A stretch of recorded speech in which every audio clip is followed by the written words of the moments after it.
So have a look at Sydney. We've got Mark Rhoden. How you going, Mark? Very well, thanks, Mark. How are you? Yeah, good. Welcome back for the first preview of the new year. First of the new year, that's right. Yeah, it's been a little bit quiet this week. It has. I only had the one bet so far this week. Yep. Unfortunately, I ran second. Private Thoughts at Warwick Farm on Wednesday. Was very happy with the bet.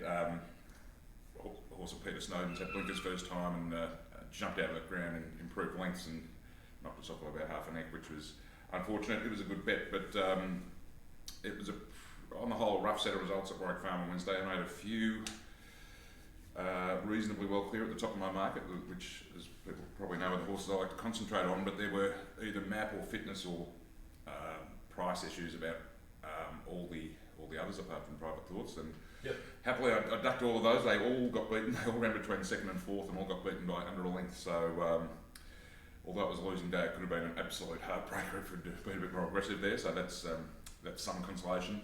Same deal at Gosford yesterday. I could have backed Judicator in the long maiden, but again, he was second up. He was very short in the morning, and I thought, well, if he drifts, he's not ready, and that's the way it proved.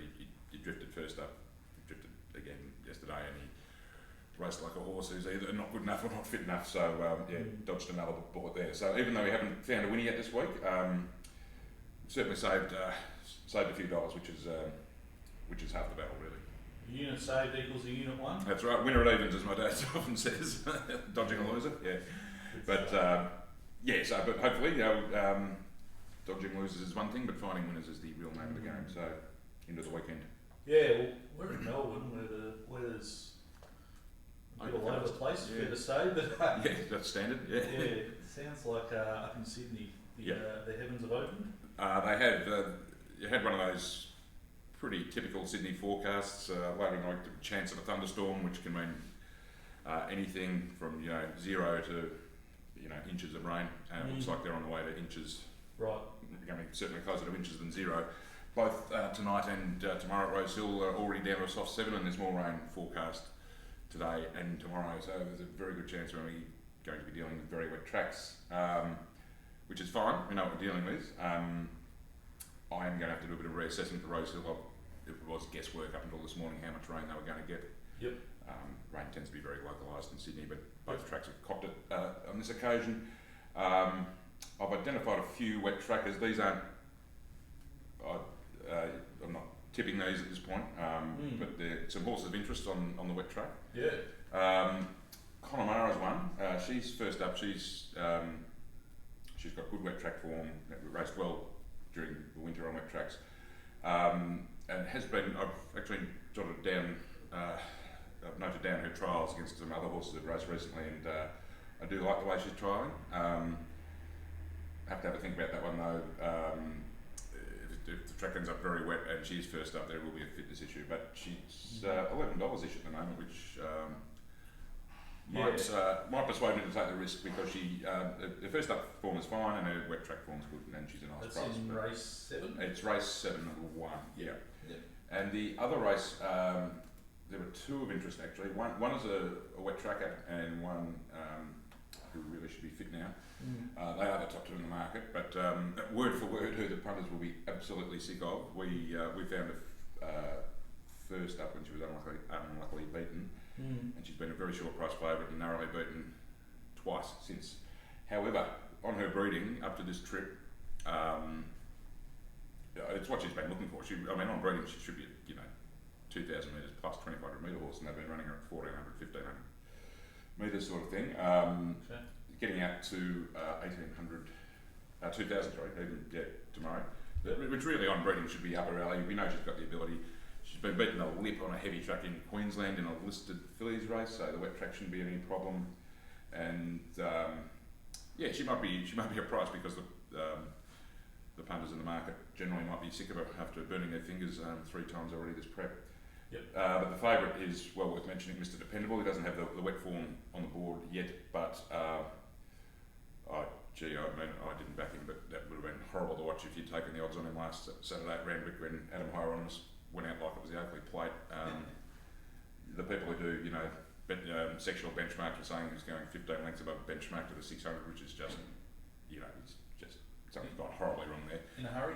Yeah, and he was still in front with 50 metres to go. It was a huge run. And if nothing else, he'll certainly be fit after that. So that, the step up and trip, and on wet ground, fitness is a huge issue. So if he handles it, he's going to be right in it. But as I said, the market have found those two. But I'll be having a closer look at that this afternoon and see what market I come up with and see if there's value in either or both of them. Yeah, so you'd be looking to get a good idea of the conditions and. Yeah, we'll know by then, but I'm pretty sure it's going to be in the heavy range. Yeah. Yeah, fair enough. Also got Canterbury tonight, so yep. You had a bit of a look at Canterbury. I have. There's a few query races with a lot of first starters and that sort of thing, which I've given a miss. But there are two races I was quite interested in.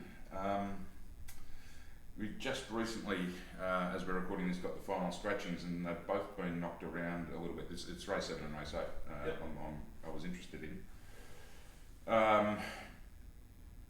In race 7, number 3, Night of Power, I was quite keen to back. He was around $7 this morning before scratchings. And there was he wasn't favourite. Supreme Polarity was favourite. Yep. I thought Supreme Polarity was going to run them along in front, and that was going to play right into Night of Power's hands. I thought he was a great chance of turning him over. Now there's been a number of scratchings in the race. We're left with a field of 7. And Night of Power is favourite. Yes. I haven't had a chance to redo my market yet. I will have him favourite, but this race with the scratching of the favourite and leader, this race is going to change shape now, and he may not be as well suited. That said, he's drawn barrier 1, so he could just count right on the speed. But this is, I'm going to have to reassess this when I get home and before 2 o'clock when I send out the service. But I'll have plenty of time to do that.